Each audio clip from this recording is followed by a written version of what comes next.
하나님이 주시는 말씀 보겠습니다. 하나님이 주시는 말씀 요나서 1장 11절에서 17절 말씀입니다.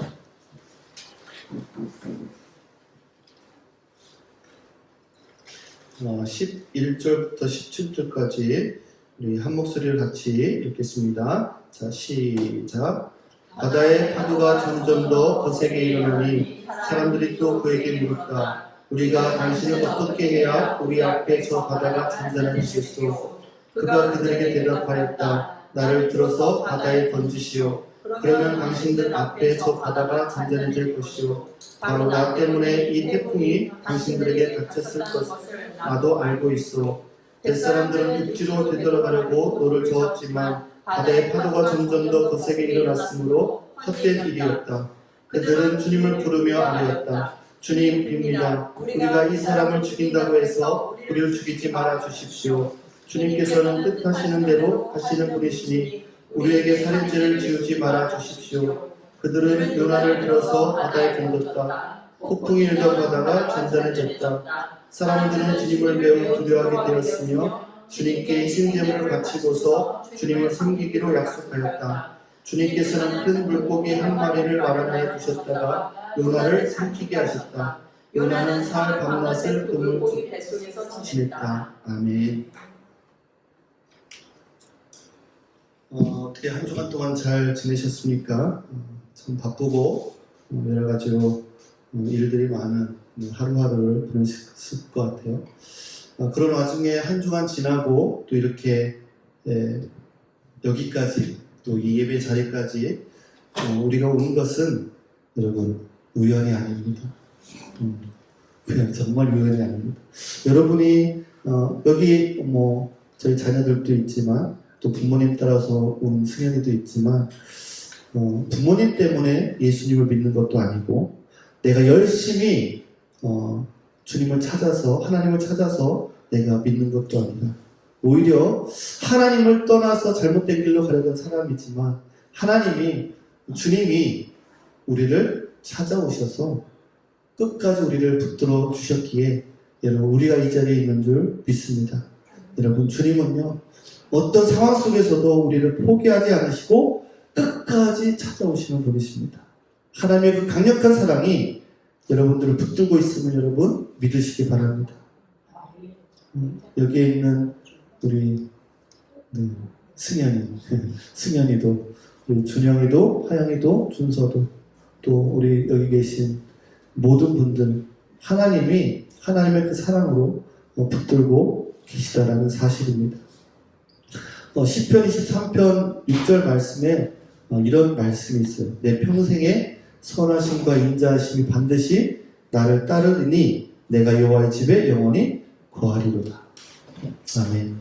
그런데 어떤 분이 이 말씀을 보고 이 따르리니라는 말씀이 너무 좀 이 번역에 불만을 품고 너무 이건 약하다 해서 따르게 원어의 의미로 더 살려서 한번 번역을 해봐야겠다 해서 번역을 했는데 뭐라고 했냐면 주님의 선하심과 인자하심이 내가 사는 날 동안 나를 추적하고 붙어다니며 괴롭히고 끝까지 나를 따라올 것이다. 주님의 그 선하심이 인자하심이 나를 끝까지 쫓아올 것이다 라는 것이에요. 그런데 대부분 우리는 하나님의 이러한 추적하심이 마냥 감사하기만은 아닐 때가 있죠. 때로는 귀찮고 화가 날 때도 있어요. 그런데 지난주에 말씀드렸던 이 요나서 1장 우리 앞부분에 보면 하나님이 집요하게 그 요나를 찾아가시고 또 함께하는 것을 보게 됩니다. 요나서 1장 4절 이렇게 시작하잖아요. 그러나 여호와께서 바다 위에 큰 바람을 던지셨다. 큰 바람을 보내셨다라고 말씀하고 있어요. 하나님은요 요나를 포기하지 않으세요. 아주 집요하게 따라가서 바다를 큰 바람을 던지시기도 하고 결핍을 던지시기도 하고 수치를 당하기도 하십니다. 예수 믿는 우리는 이런 하나님의 개입이 부담스럽게 느껴질 때가 있죠. 마치 하나님이 나를 너무 불편하게 하는 그런 느낌도 들 때가 있습니다. 그런데 오늘 본문에 보면 그런 하나님 불편할 때도 있지만 절대로 포기하지 않으세요. 6절 말씀을 믿지 않는 선장을 통해서 요나에게 말씀하셨고 7절에서는 우연처럼 보이는 이 제비뽑기조차 하나님의 손길 안에 있는 것을 보게 되고 그 다음에 17절에는 큰 물고기를 예비하셔서 요나를 삼키게 하십니다. 하나님은요 모든 사건과 또 도구를 통해서 하나님은 엉뚱한 길로 가려고 하는 요나를 끝까지 바른 길로 인도하신다는 것. 저와 여러분의 인생에서도요 여러분 주변에 있는 상황, 여러분 자신의 어떤 마음에 힘들게 하는 것들, 또 인간관계를 통해서 하나님은 우리 자신이 엉뚱한 길로 가려 할 때 바른 길로 인도하시기 위한 그런 일들을 하고 계신다는 사실입니다. 오늘 이 말씀처럼 지치고 또 수치스러움을 경험하고 또 힘들고 또 결핍, 없음으로 인해서 마음이 무너진 분들이 계십니까? 오늘 어쩌면 하나님께서 여러분의 가정과 인생에 바람을 던지고 계실지도 모르겠습니다. 근데 이 모든 이 사건 속에서 하나님이 원하시는 것 하나가 있습니다. 한번 따라해서 볼까요? 돌아서라. 회개하라. 다시 한번 우리 아이들도 큰 목소리 같이 돌아서라. 회개하라. 하나님이 모든 이 사건들과 이 모든 그런 일들을 통해서 원하시는 것이 뭐였냐면 돌아서고 회개하라는 것. 포기하지 않으시고 끝까지 추적하시는 하나님의 사랑이 여러분 오늘 우리의 삶 속에서 반전의 계기가 되기를 간절히 소망합니다. 오늘 그 하나님의 새로운 역사가 저와 여러분의 삶 속에 역사하실 줄 믿습니다. 여러분 하나님이 없는 인생을 해석하면 모든 것이 여러분 불행입니다. 갑자기 어떤 일이 터지고요. 왜 이런 일이 나에게 일어났는가? 알 수 없어서 늘 불안합니다. 그러나 하나님을 인식하면서 인생을 해석하면요. 모든 것이 퍼즐처럼 맞춰지기 시작합니다. 여러분 잘 아는 누가복음의 탕자 이야기도 그렇죠. 이에 스스로 돌이켜라며 아버지 집으로 돌아가기로 결단을 하죠. 그러나 탕자가 내가 깨달아 돌아갔다라고 자랑했다면 반만 아는 것이죠. 진정한 회복은 그의 결심에 있지 않았어요. 그 뒤에 20절에 보면 이런 말씀이 있어요. 아버지가 멀리서 그를 보고 달려나와 목을 안고 입을 맞추셨다라고 기록합니다. 여러분 회복은요 그 아버지의 용납과 기다림에 있었던 것입니다. 정말 우리에게 필요한 것은요 우리 삶에 내 삶 속에 하나님을 개입시키는 훈련이 필요합니다.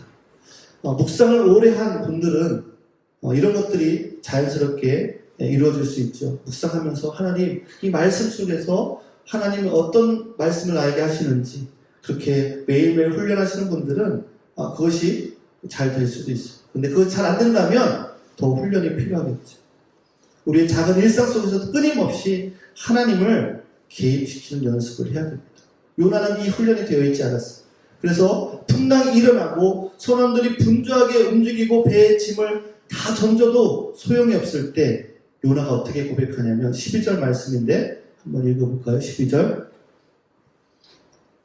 뭐라고 고백하냐면 같이 읽어볼게요. 시작. 그가 그들에게 대답하였다. 나를 들어서 바다에 던지시오. 그러면 당신들 앞에 저 바다가 단단해질 것이오. 바로 나 때문에 이 태풍이 당신들을 다쳤다는 것을 나도 알고 있어. 아멘. 여러분 이 말씀을 보면 참 긍정적인 부분들이 있어요. 선원들 앞에서 어떻게 고백해요? 정직하게 고백을 합니다. 참 이 정직하게 고백하는 나의 문제의 원인을 정직하게 고백하는 것 자신이 때문에 그렇게 되었다라는 이런 고백은요 정말 귀한 고백입니다. 그러면서 그 책임을 다른 사람한테 돌리지 않고 자신에게 돌리죠. 나를 바다에 던지라. 이런 책임지는 모습도 대단히 귀한 것을 보게 됩니다. 그런데 여기에서 아쉬운 점이 있어요. 뭐냐면 여전히 이 요나가 결정하고 고백한 이 고백에 보면 자기 생각, 자기의 의, 자기의 판단에서 나온 결단을 하게 되는 거예요. 겉으로 볼 때는 정말 대단히 멋진 결단이다. 정말 위대한 고백이다라고 할 수 있지만 그 요나의 고백 안에는요, 하나님이 빠져 있었습니다. 요나가 이 폭풍은 나 때문이라고 알았다면 그가 어떻게 말했어야 될까요? 답은 너무나도 간단합니다. 배를 다시스가 아닌 니느웨로 돌려주십시오. 그러면 우리 모두가 다 살게 될 것입니다. 얼마나 간단한 일이에요. 다 아는, 원인을 다 알잖아요. 왜 이런 일이 일어나는지. 이건 하나님이 지금 이 바람을 일으키시는 거다라고 분명히 말했잖아요. 그런데 정작 답을 찾지 못한 겁니다. 이게 바로 우리들의 모습이죠. 예수 믿는 우리는요, 원인은 알아요. 지금 하나님이 이런 일을 하시는구나. 하나님이 나에게 지금 이렇게 하시는구나. 이런 일들을 통해서 나를 깨닫게 하시는구나. 거기까지는 다 알아요. 그런데 그 답을 할 때 세상 사람들과 똑같이 찾는다라는 거예요. 기도하고 묵상하고 큐티하고 하면서 문제의 근원을 하나님께 지금 이 문제가 어디 있는지 고백을 하면서 정작 그 결론은 나를 바다에 던지라. 이건 세상 사람들도 할 수 있는 그런 답인 것이죠. 여러분, 우리 인생이 왜 복잡해집니까? 하나님이 보여주신 단순한 길을 두고 우리는 복잡한 길을 택하기 때문에 교회, 우리 현대인들이 가장 많이 앓고 있는 불면증, 우울증, 수많은 관계 갈등, 교회 안에서도 마찬가지. 작은 갈등 하나에도 그만두겠다, 쉽게 그만두겠다, 옮기겠다, 이렇게 막 복잡하게 우리 인생을 살아갑니다. 요나를 한번 다시 보세요. 그 인생의 문제의 원인을 알았지만 그에 대한 해답이 뭐라고 대답하고 있어요? 나를 바다에 던지라. 뭐요? 나를 죽이라 라고 얘기를 하는 거예요. 이번 인생은 끝났다. 비장하게 자기 목숨을 버리는 선택을 합니다. 그래, 나만 죽으면 모든 것이 다 해결되는 거야. 우리 가정에서 나만 죽으면 다 돼. 우리 공동체에서 내가 죽으면 모든 것이 해결될 거야. 라고 말하는 것과 같은 거예요. 그런데 사실요, 이 대답은 틀린 거라는 것이죠. 사실 대답은 단순합니다. 배를 돌리면 되는 거예요. 다시스를 향한 배를 니느웨를 향해 돌리면 됩니다. 문제 해결은 간단한데 요나는 왜 극단적인 선택으로 이렇게 하는 것일까요? 다윗 시대에 아주 못된 사람이 하나 있었는데 그 이름이 시므이라는 사람입니다. 시므이. 이 사람은요, 다윗이 아들을 압살롬이 반역해서 다윗을 죽이려고 할 때 다윗이 도망치는 막 그 상황 가운데 사울 집안의 사람이었어요. 이 시므이라는 사람이 나타나서 다윗을 향해서 돌을 던지고 저주를 퍼붓습니다. 완전 기회주의자였죠. 왜냐하면 다윗 시대는 이제 끝났다라고 생각하니까 다윗을 조롱한 거예요. 그러니까 주변에 있던 다윗의 신하들이 화가 난 거죠. 우리의 왕을 그렇게 조롱하니까. 그래서 왕이여, 다윗이여, 아무리 급해도 저런 자는 그냥 놔두면 안 됩니다. 제가 당장 가서 목을 베겠습니다. 그런데 다윗이 이런 말씀을 합니다. 수르야의 아들들아, 내가 너희와 무슨 상관이 있느냐?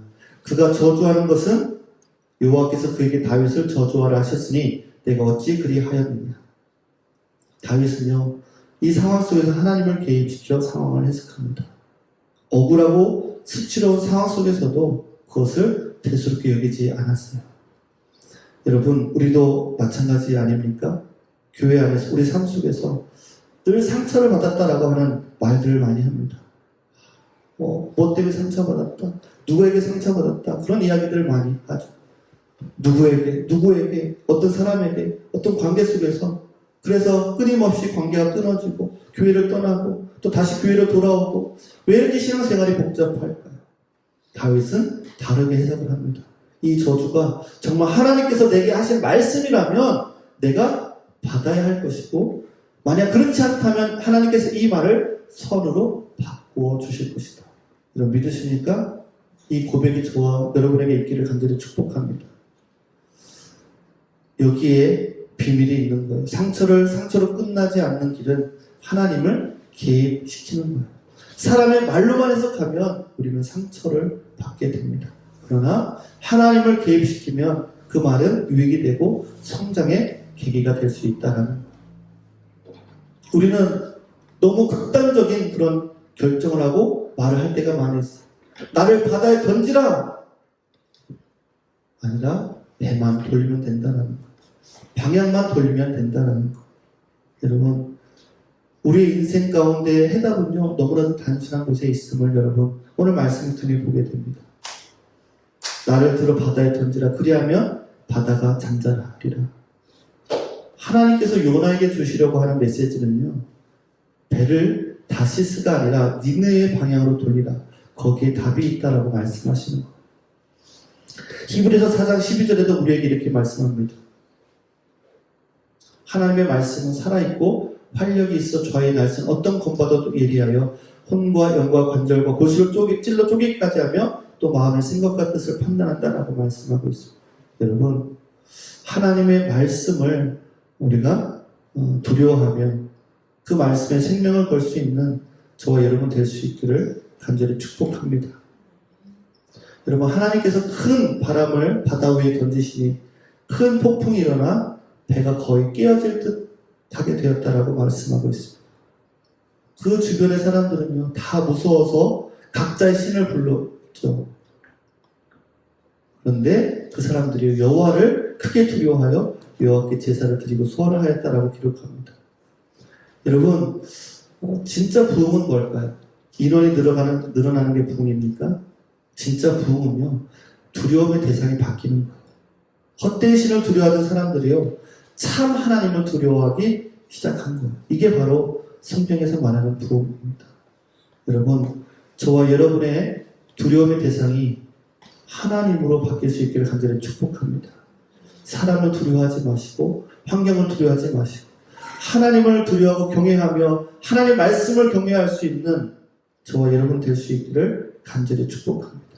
여러분, 요나서 1장 초반에는요, 거기에 탄 사람들이 다 파도를 두려워했어요. 너무 두려워서 자기 신들의 이름을 불렀어요. 그러나 16절에 가면 그 사람들이 여호와를 크게 두려워하여 여호와께 제사를 드리고 소원하였다라고 말씀하고 있어요. 이게 바로 부흥인 것이죠. 하나님을 두려워하지 않았던 사람들이요, 하나님을 두려워하고 하나님을 예배하는 것이 바로 부흥이다라는 것입니다. 파도에서 하나님께로, 상황에서 말씀으로, 피조물에서 창조주께로 여러분 두려움의 대상이 바뀌는 것, 이것이 진정한 부흥인 줄 믿습니다. 저와 여러분 안에 그런 변화와 역사가 일어날 줄 믿습니다. 여러분, 억울하고 지치고 힘든 순간에도 하나님의 말씀 앞에 서면 다시 회복되는 것을 믿으시기 바랍니다. 왜냐하면 말씀은 살아있고 활력이 있어서 절망에 빠진 내 영혼을 다시 일으키시기 때문에 그렇습니다. 여러분, 우리 삶의 여러 가지 삶 속에서 원인을 나한테 찾지 마세요. 내가 죽으면 끝이다. 나를 바다에 던지라고 했던 요나처럼 그렇게 하지 않았으면 좋겠어요. 여러분, 해답은 단순합니다. 배를 돌리면 됩니다. 불순종의 길에서 순종의 길로 바꾸면 되는 것이죠. 한번 따라서 보겠습니다. 불순종의 길에서 순종의 길로 방향만 바꾸면 된다. 하나님이 원하시는 것은 그거. 여러분들이 죄책감에 빠지고 나는 이 정도밖에 안 돼, 내가 죽어야 돼가 아니라 하나님이 원하시는 것은요, 여러분의 삶 속에서 환경과 사람들의 관계 속에서 여러분들에게 하나님이 원하시는 것은 불순종의 길에서 순종의 길로 가기를 원하시는 거예요. 여러분, 하나님 말씀 앞에서 하나님을 두려워하는 자리로 나갈 수 있기를 간절히 축복합니다. 그러면 여러분의 인생이 부흥이 시작될 줄 믿습니다. 여러분, 이사야 6장에도 보면 우시야 왕이 죽던 해에 내가 본즉 주께서 높이 들린 보좌에 앉으셨는데, 그 나라의 왕이 죽었을 때 혼란과 두려움이 가득했습니다. 이사야도 두려워했습니다. 근데 그때 하나님의 영광을 이사야는 보게 됩니다.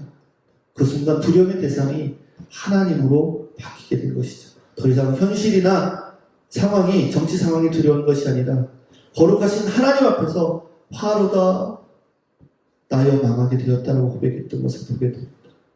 욥도 마찬가지죠. 고난과 고통 가운데 이렇게 고백합니다. 내가 죽게 대하여 귀로 듣기만 하였사오나 이제는 눈으로 주를 배웠나니 그러므로 내가 스스로 거두어드리고 티끌과 재 가운데서 회개하나이다. 욥처럼, 이사야처럼 하나님 앞에서 내 주장을 내려놓고 회개하는 시간이 될 수 있기를 간절히 축복합니다. 여러분, 우리는 너무나 인생을 돌아가고 있어. 나를 바다에 던져라. 내가 죽어야 파도가 잠잠해진다. 여러분, 이러한 비정한, 이러한 극단적인 결단 말고 우리의 삶의 방향을 바꿀 수 있기를 간절히 축복합니다. 불순종의 길에서 순종의 길로, 내 뜻에서 하나님의 뜻으로 방향만 바꾸면 거기에 여러분 부흥이 임할 줄 믿습니다.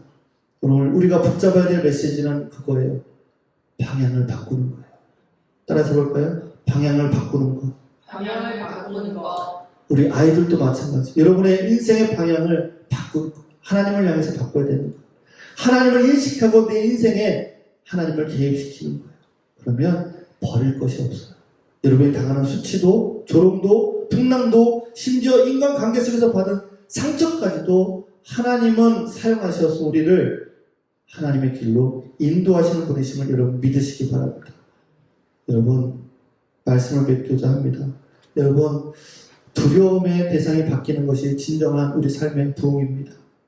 여러분, 이런 극단적인 결단이 아니라 우리 삶의 방향 전환이 여러분 하나님이 원하시는 길이다라는 거예요.